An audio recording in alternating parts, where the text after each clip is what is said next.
제가 봤을 때는 고금리 발작이라고도 볼 수 있어요. 10년 전에 하우스푸어 사태를 겪었잖아요. 네. 이번에 그보다 더 심한 형태의 영끌 푸어 사태를 겪고 있다고 보면 돼요. 우리도 빠질 수도 있습니다. 더 떨어지는 와중이잖아요. 네.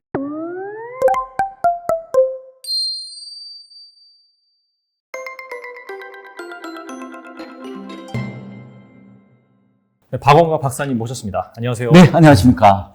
워낙 또 부동산의 전문가시다 보니까 예, 최근에 이 부동산 시장이 예. 워낙 뒤숭숭하잖아요. 네, 그렇습니다. 그래서 이제 박사님 인사이트를 한번 여쭤보는 시간을 가져보도록 하겠습니다. 네, 하루가 멀다 하고 기사를 나오는 걸 보면은 네, 거의 뭐 집값이 뭐 반토막 났다 이런 기사들이 막 그렇죠. 쏟아져 나오고 있어요. 예. 그래서 지금 이 부동산 시장 뭐 2008년 글로벌 금융 위기 이거와 네. 비교하는 것도 많은 것 같은데 어떻게 보시나요? 지금 2008년 글로벌 금융 위기하고 지금하고 차이는 2008년 글로벌 금융 위기는 모기지 사태잖아요. 네. 이번에는 고금리 사태라고 보면 되고요. 아, 어떻게 보면은 주택 시장 내부 변수보다는 외부 변수에 의해서 이 버블이 뭐 이렇게 터진다고 할까요? 뭐 그런 점이라는 측면에서 보면은 약간 비슷해요. 오히려 10년 전에 하우스푸어 사태가 터졌거든요. 네. 그때하고 글로벌 금융 위기를 합치는 형태의 위기가 아닌가 생각이 듭니다. 그럼 더 심각한 거네요. 그렇죠. 왜냐면요, 집값이 일단 많이 올랐어요. 노무현 정부 때하고 문재인 정부 때하고 통화량은 거의 비슷하게 늘어났어요. 한 50% 정도, M2 기준으로. 네. 뭐, 광의 통화라고 그러죠.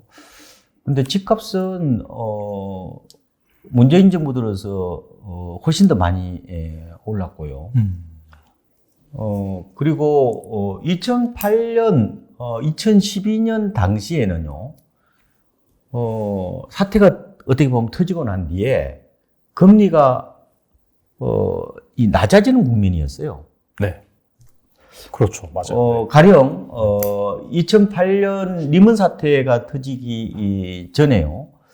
우리나라의 기준금리가 5.25%였습니다. 네. 근데 리먼 사태가 터지고 난 다음에 2009년 2월에 이걸 2%로 뚝 떨어진다 이렇게 볼 수가 있고요. 네.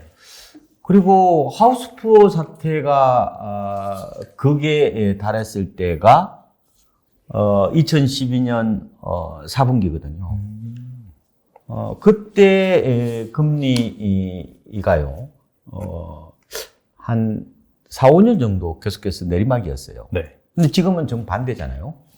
이게 어떻게 보면 주택시장이 제가 봤을 때는 고금리 발작이라고도 볼 수 있어요.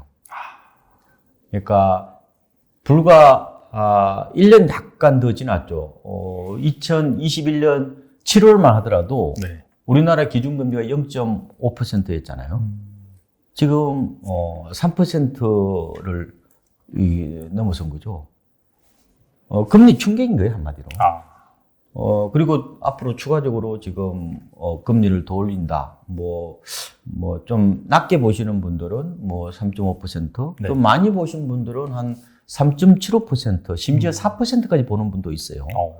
그러니까 지금은, 모든 변수를 압도할 정도로 바로 절대적인, 변수가 금리라고 보면 되고요. 그래서 금리가 뭐 주식이나 부동산뿐만 아니라 모든 자산에 중력으로 작용하고 하나의 이제 블랙홀로 볼 수가 있다는 거예요. 그러면은 뭐 구도는 뻔하잖아요. 결국은 금리 인상 랠리가 어느 정도 진정이 되어야 네. 뭐 거래도 어느 정도 좀 이루어질 거다. 뭐 그때 가서 바닥인지 아닌지 여부를 결정해야 될 정도로 앞으로 어떻게 보면 고금리 태풍 속에 주택시장이 어떻게 보면 한복판에 놓여 있다 이렇게도 볼 수가 있을 것 같습니다. 근데 이제 금리 발작이라고 한다면 네. 그리고 그 여파가 사실상 그 리먼 사태랑 하우스푸어 사태랑 합쳐서 오는 그 네. 정도긴 한데 네. 근데 이 금리 발작이다 보니까 말씀하신 대로 금리 인상이 어느 정도 정점을 찍으면 네. 만약에 뭐 한은이 다음에 네. 빅스텝 한 번 더 해서 뭐 실제로 한 3.5%? JP모건 같은 경우에 제가 알기로 한 3.75 정도로 제시를 했는데 네. 얼마 안 남았단 말이죠. 어떻게 네. 보면은. 그러면 그 정도로 딱 올리고 난 다음에는 약간 좀 부동산 시장이 좀 진정될 수 있지 않을까요? 일부 거래는 될 수 있을 건데 부동산 시장은 금리를 인하하고 나서요 곧바로 반등하지는 않는다는 게 일반적인 통계입니다. 연구 논문이에요. 그러니까 뭐 짧게는 한 6개월, 길게는 한 1년 정도 후행한다 그런 얘기도 있고요. 이번에 베이비부머에 어떻게 보면은 이제 자식 세대죠. 네. 밀레니얼 세대들이 이번에 큰 트라우마를 입은 거거든요. 그러니까 아버지, 어머니 세대가 10년 전에 하우스푸어 사태를 겪었잖아요. 네.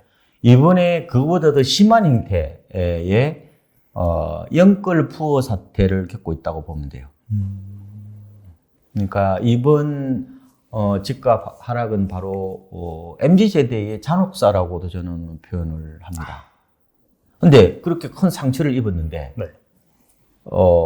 이게 그동안 우상향에 대한 기우제를 지냈잖아요. 그렇죠. 근데 그게 아니라는 게 이게 현실화됐잖아요.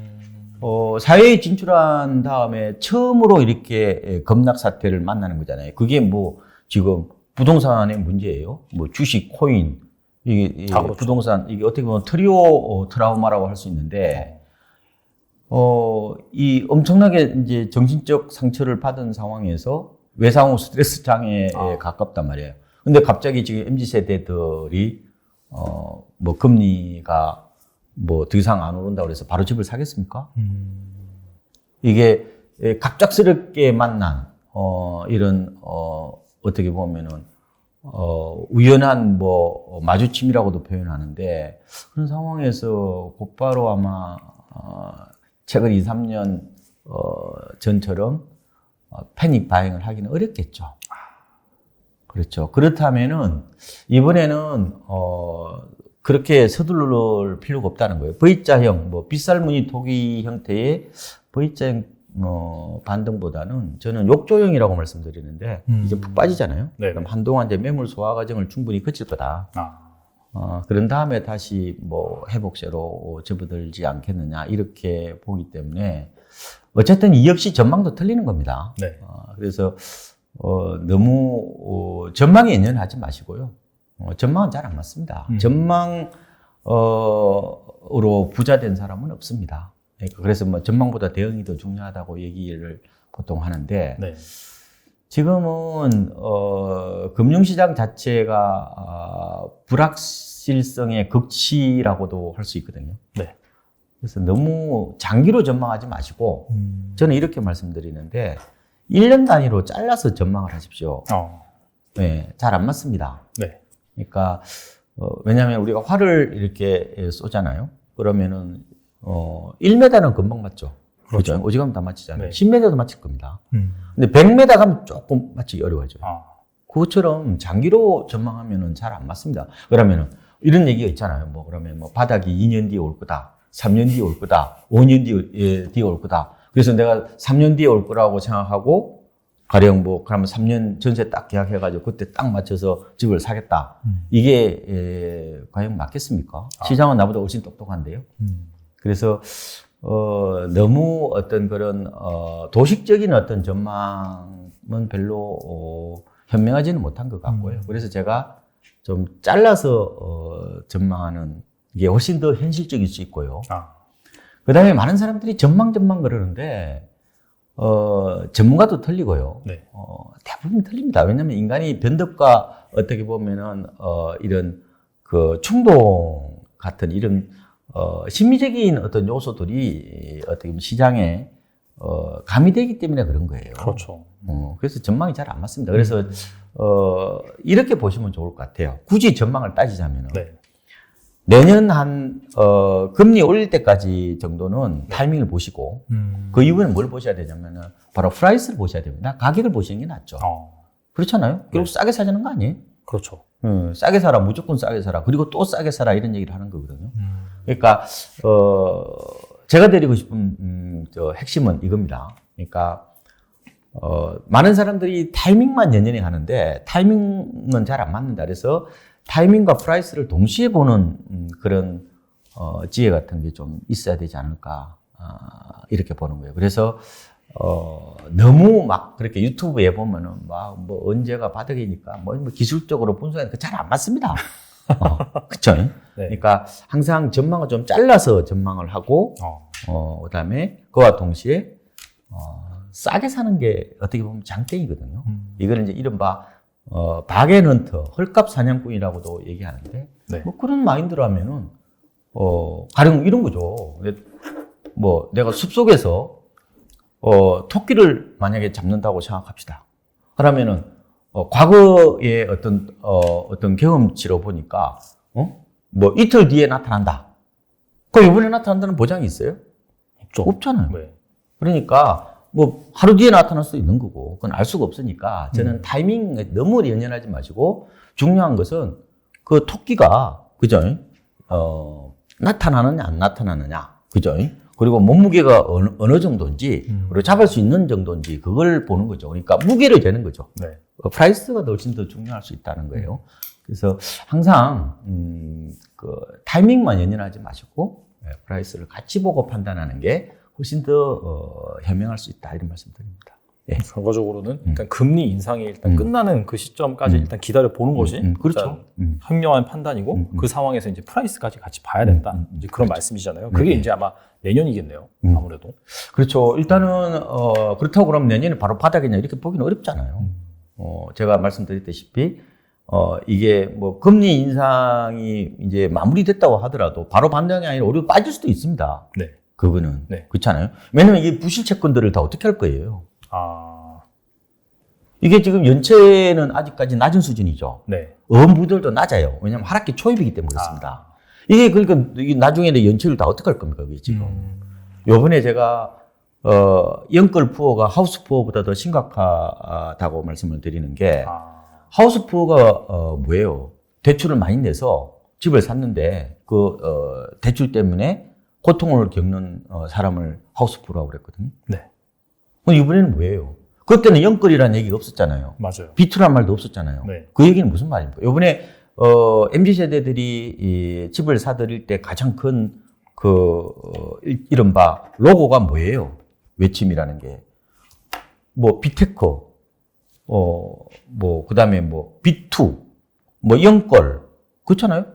뭐 비테크를 모르면 경제학을 모른다고 할 정도로 어떻게 빚에 대한 무서움 없이 타인 자본을 끌어다가 배팅을 한 거잖아요.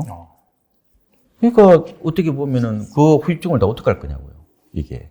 그래서 너무 뭐 시장을 뭐 겁줄 생각은 없지만 어쨌든 요번에 이런 고금리에 따른 어떤 부동산 시장 하락 부분이 좀 더 냉철하게 바라볼 필요가 있다. 그래서 만약 집을 사시는 분들은 어쨌든 조금 일단은 보고 나서 그 이후에 금리 이제 인상이 마무리되고 난 다음에 그때 가서 시장 동향을 보고 판단해라. 아직 시간이 많이 남았거든요. 그렇죠. 네. 그런 말씀 드리는 겁니다. 말씀 들어보니까 사실 영끌로 인해서 그 집산 MZ 세대들의 그 부작용, 방금 말씀하신 부실 채권 이슈가 나오긴 나와야 되는 거잖아요. 어떻게든. 그렇죠. 시장에서 소화를 해야 되는 부분이기 때문에. 누군가는 설거지를 해야 될 거 아니에요. 그렇죠. 그 설거지하는 시점이 정확히 언제인지 모르겠으나 설거지를 일단 해야지 나중에 뭐 주택 시장이 좀 깔끔해진다면 반등이 나온다든지 그럴 수가 있기 때문에. 부동산 시장이나 일반 뭐 사회 현상이나 같습니다. 많이 오르면은 반드시 많이 떨어지게 되어 있는 거잖아요. 그래서 요번에 가장 큰 이제 피해자이자 손해 볼 수밖에 없는 그런 세대가 바로 MZ 세대라서 제가 참 굉장히 안타깝게 생각하는데 그래서 이번에 제가 MZ 세대의 잔혹사라고 말씀을 드린 것도 그럴 수밖에 없는데 그래서 이번에도 보면 시장이 과거와는 완전히 다른 형태예요. 그러니까 이번에 집값이요 강남보다는 이때 변동률로 계산하는 겁니다. 강남보다 그 노도강을 비롯한 강북이 더 많이 빠졌거든요. 네. 서울보다는 수도권이 많이 빠졌죠. 그거 왜 그렇습니까? MZ세대가 서울에 집을 못 사니까 결국은 탈서울 내 집 마련, 수도권으로 몰려갔고요. 그렇잖아요. 그렇죠. 그리고 강남을 못 사니까 비강남의 반란이라고 그래서 노동 쪽으로 몰려가다 보니까 오를 때는 확 오르지만 내릴 때 지금 더 많이 빠지고 있는 양상이죠. 그래서 지금 집값 하락은요 수도권부터 시작된 거예요. 네. 그 다음에 이거 강북을 거쳐서 강남을 지금 어떻게 보면은 뭐 강타한다고 그럴까? 아니면 뭐 이동한다고 할까? 그렇게 표현할 수가 있는 건데 2012년에 하우스포 사태와 지금이 근본적으로 다른 거는 이런 겁니다. 지형도가 다릅니다. 그때는 바로 베이비 부머들이 시장을 주도했거든요. 이번에는 MZ 세대들이 주도한 거죠. 네. 베이비 부머들이 그때 당시 주도할 때 그때는 주로 버블이 어디가 많이 꺼지기 시작했냐면 강남이 많이 꺼졌죠. 2006년도에 뭐 버블 7 얘기를 했잖아요. 네. 그 지역이 다 판교 주변 지역이거든요. 근데 이번에는 뭐예요? 강남보다 비강남이라고 제가 말씀을 드렸고 그때는 대형이 급락이 왔어요. 이번에는 소형이 급락이 오죠. 그때는 구축이 하락했지만 지금은 신축이 하락합니다. 그때는 재건축이 하락했지만 지금 일반 아파트가 더 하락하는 거예요. 자, 그러면은 이 구도를 보시면은 MZ세대들이 어떤 몰려갔던 곳, MZ세대들의 연끌 비투 대상인 게 이른바 역세권의 소형 아파트예요. 우리가 알고 있는 고정관념은 역세권의 소형 아파트는 수요가 탄탄하기 때문에 불황에 강하다고 그랬거든요. 그렇죠. 이번에 전혀 엉뚱한 상황이 펼쳐진 거잖아요. 우리가 또 알기로는 재건축은 금리에 민감하단 말이에요. 투자 상품이니까. 재건축이 더 급락 올 줄 알았는데 실제로 보면요. 재건축보다 일반 아파트가 약간 더 빠진 곳이 많아요. 그 다음에요. 대형 아파트는 우리가 어떻게 알고 있었어요? 1, 2인 가구가 늘어나니까 이제 뭐 대형 아파트 살 사람도 없으니까. 맞아요. 네. 이제 앞으로 떨어질라만 남았다고 그랬는데 어떻게 됐어요? 결과적으로는. 오히려 대형 아파트는 거의 안 빠지고 소형 아파트가 급락이 왔다는 거예요. 그 왜 그런가? 바로 MZ세대들이 소형 아파트에다가 신축 아파트를 선호했죠. 그리고 재건축은 잘 안 삽니다.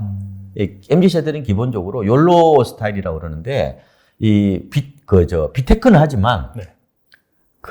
몸테크는 안 해요. 몸은 좀 힘들지만 나중에 뭐 돈이 벌리는 구조. 네네. 그러니까 MZ세대들이 많이 몰려갔던 곳들이 이른바 오슈팅. 그러니까 가격이 어떻게 보면은 급등, 부풀려진 거죠. 근데 이게 이제 고금리라는 엄청난 충격을 받으니까 그거부터 흘러내리는 구도. 이거는 과거와는 완전히 다른 프레임 이 펼쳐지고 있다 이렇게 볼 수가 있을 것 같습니다. 이렇게 한다면 확실히 지금 많이 빠졌다 하더라도 이 떨어지는 칼날을 쉽사리 잡으면 안 되겠네요. 지금 상황에서. 지금은 안 삽니다.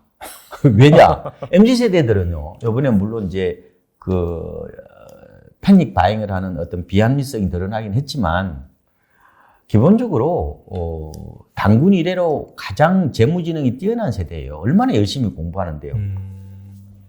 뭐 어차피 다 알고 있잖아요. 금리가 이렇게 오르는데, 지금 담보대출 금리가 불과 2년 전에 2% 빌린 사람도 많았어요. 네. 지금 이게 변동금리 대출, 이렇게 보니까 연장할 때 뭐 6% 해당되는 분도 있고, 앞으로 이게 상단은 8%까지 넘어갈 수도 있단 말이에요. 진짜 높아지네요. 이런 상황에서 누가 집을 사요? 못 삽니다. 겁이 나서. 사려도 안 산다니까요. 그러니까 갑자기 엄청나게 이제 수요의 공백이 발생해버린 거죠. 그래서 과거와 다른 또 하나의 측면은 바로 스마트폰 때문에 그렇습니다. 그러니까 우리나라의 스마트폰 보급률이 작년 말 기준으로 93%예요. 아기 빼고는 다 갖고 있다는 거예요. 네. 그 얘기는 무슨 얘기냐? 정보를 동시에 받으면요, 생각이 비슷해집니다. 행동도 비슷해지거든요. 네. 이거를 집단 사고와 군집 행동이라고 얘기를 하는데, 이 빠른 속도로 정보가 전달되면요, 공포도 빨리 전염됩니다. 버블도 많이 끼겠네요. 그렇죠. 오를 때 확 올라가고 내릴 때 어떻게 보면 더 격하게 떨어지는. 왜냐하면 이게 정보가 비대칭적으로 이렇게 전달이 되었다면은 그래도 그 중에 한 사람 사는 사람이 있을 거 아니에요. 그렇죠. 우리가 저 해방된 거하고 6.25 전쟁 터졌을 때 시골 분들을 뭐 이틀 뒤에 3일 뒤에 아는 사람도 있었다는 거 아니야. 그렇겠네요, 진짜. 그렇죠. 쳐들어와서 안 사람도 있을 테고. 진짜. 그러니까요. 그러니까 그만큼 정보가 빨리 전달되면은 이게 하락 속도도 좀 빠르다고 보면 되고 지금 그리고 규제들이요 거의 다 과열기 때에 그대로 남아 있습니다 지금. 가령 조정 대상 지역에서요 네. 1주택자가 집을 하나 더 사면은 취득세가 8%입니다. 누가 집을 삽니까 지금? MZ 세대들은 지금 뭐 어떻게 보면 지금 정신적 트라우마에 시달리고 있고 1주택자들은 취득세 때문에 집을 못 사니까 어떻게 보면 이런 거죠. 수요의 큰 싱크홀 바로 구멍이 난 상황이다. 그러니까 어떻게 돼요? 집값이 바닥에서 멈추는 게 아니라 지하 4층까지 떨어져 버리는 거죠. 불과 집값이 빠진 지가요. 네. 5개월 정도밖에 안 됐어요. 진짜 별로 안 된 것 같아요. 많이 빠진 데는 5개월 사이에 뭐예요? 30% 심지어 반토막 난 데도 있죠. 물론 이게 특수관계인 거래이긴 하지만 어쨌든 네네. 많이 빠진 데는 지금 뭐 특수관계인 거래를 하더라도 한 40% 정도, 아니 특수관계인 거래가 아니더라도 40% 가까이 빠졌단 말이에요. 이게 뭐 아파트가 뭐 주식이에요? 그렇게 빠지게 단기적으로. 이게 왜 그런 거냐? 네. 말씀드린 것처럼 이게 정보가 빨리 전달되니까 공부도 그만큼 빨리 전달되고 수요에 어떻게 보면 큰 빵꾸가 난 거죠. 그러다 보니까 이런 급락 사태가 일어났다. 이렇게 저는 분석을 하고 있는 겁니다. 그리고 급락이 왔는데 그 와중에서도 MZ세대들이 몰려가는 곳. 신축, 소형, 그다음에 비재건축. 그다음에 지역적으로는 강북과 수도권에서 하락하고 특히 수도권에서는 GTX 주변 지역들, GTX 라인 네. 주변 지역들, 가령 뭐 화성, 그다음에 뭐 동탄이죠, 화성이. 네. 그다음에 뭐 저런 안양 동안구 인덕원이잖아요. 의왕, 그다음에 수원 영통구, 그다음에 뭐 이런 데 있잖아요. 뭐 인천의 뭐 송도 같은데 네. 이런 데들이 상대적으로 가격이 다른 지역보다 더 많이 빠지고 있죠. 그러면 조금 지금 부동산 시장에 어떻게 보면은 뭐랄까 약간 지형도랄까요? 이게 조금 이제 감이 잡히시죠. 네네. 네, 이렇게 보시면 돼요. 네. 그러니까 과거와 전혀 다른 양상이 펼쳐지고 있다는 거예요. 그래서 우리가 시장을 보실 때 가장 위험한 게 이 도식적 사고예요.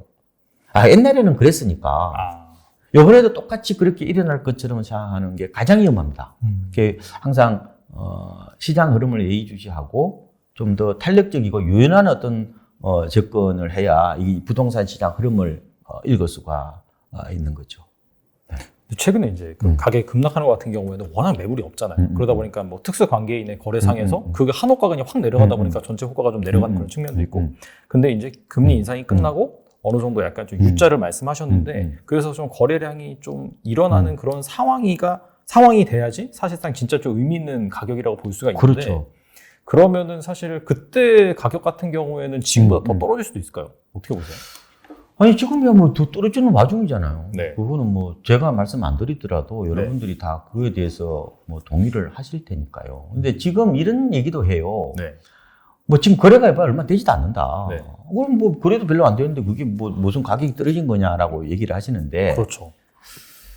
저는 그렇게 보기는 좀 그렇다고 보고요. 왜냐면은 어차피 소규모 단지나 나홀로 아파트들은 가격이 빠지지도 않아요. 결국 지금 시장 흐름을 주도하는 것은 이른바 랜드마크 아파트들이에요. 그 랜드마크 아파트는요, 이 대단지거든, 기본적으로요. 그렇죠. 아무리 불황이라도 한두 개씩 거래가 됩니다. 그게 급매물이 아니라 극급 매물이겠죠. 그래서 이제 KB에도 보면은 KB 선도 50주소라는 게 있어요. 시가총액 상위 50개를 모아놓은 거거든요. 그러니까 나홀로 아파트들은 시세 포착이 안 되는 겁니다. 그 의미가 없군요, 별로. 의미가 없는 거죠. 그러니까 이 거래되는 게 중요한 거거든요. 네. 그래서 어느 시각에 보느냐에 따라 달라요. 뭐 실거래가를 볼 거냐, 통계로 볼 거냐, 뭐 여러 가지 통계 지수로 볼 거냐, 여러 가지 있긴 하지만 그래도 중요한 거는 대단지 실거래가를 보시는 게 저는 뭐 조금 시장을 더 리얼하게 반영하는 것 같다. 그러면은 지금 급매가 거래되잖아요. 네. 지금 급매가 시세보다 낮죠. 그렇죠. 그렇죠. 네. 그럼 앞으로 시간이 지나면 어떻게 될 거냐? 지금처럼 금리가 오르고 거래가 안 되면 어떻게 되겠어요? 그 금매가. 나중에 이게 시시로 되는 거죠. 아. 그렇게 보시면 돼요. 그러니까 지금은 집값이 하락하는 국면이기 때문에 물론 뭐 집 가진 분들이야 뭐 빠진 것도 없다 이렇게 하고 싶죠. 뭐 저도 뭐 집을 한 채 있으니까 당연히 그렇게 하고 싶지만 시장은 냉철하게 보셔야 되죠. 내가 나의 이해관계에 따라서 볼 수도 있죠. 개인들은. 그런데 시장 진단은 명확하게 정확하게 해야 되죠. 저 같은 사람이 그에 대해서 명확하게 짚어줘야 되지. 그걸 나는 집 한 채 있으니까 집 떨어진 것도 아니에요. 뭐 이런 식으로 얘기할 필요는 없잖아요. 분명히 실거래가가 있는 건데 그렇잖아요. 실거래가 보더라도 며칠 전에 그 원희룡 국토부 장관이 얘기하셨잖아요. 서울에서 보니까 올 들어서 한 6% 정도 빠졌더만. 네. 통계 지표는 그 정도 안 빠졌어요, 서울에서. 아. 한 1.67%? 한 1.7% 이내로 빠졌던 거로 저는 알고 있는데, 예, 그럼 별로 빠진 거 없잖아요. 그렇죠. 실거래가 보셔야지. 실거래가를 보시는 게 훨씬 더 맞죠. 예. 통계는 사실 좀 왜곡이 큰가 보네요. 아니요, 그거는 통계 작성 방법에 따라 달라서 그래요. 예. 근데 이제 어느 지표를 볼 거냐 하는 문제 있는데, 어쨌든 논문 쓸 때는 가격 지수로 보는 게 맞고요. 아까 그거. 근데 우리가 느낄 때는 실거래가로 보는 게 낫죠. 실제 거래할 수 있는 가격이 더 중요한 거니까.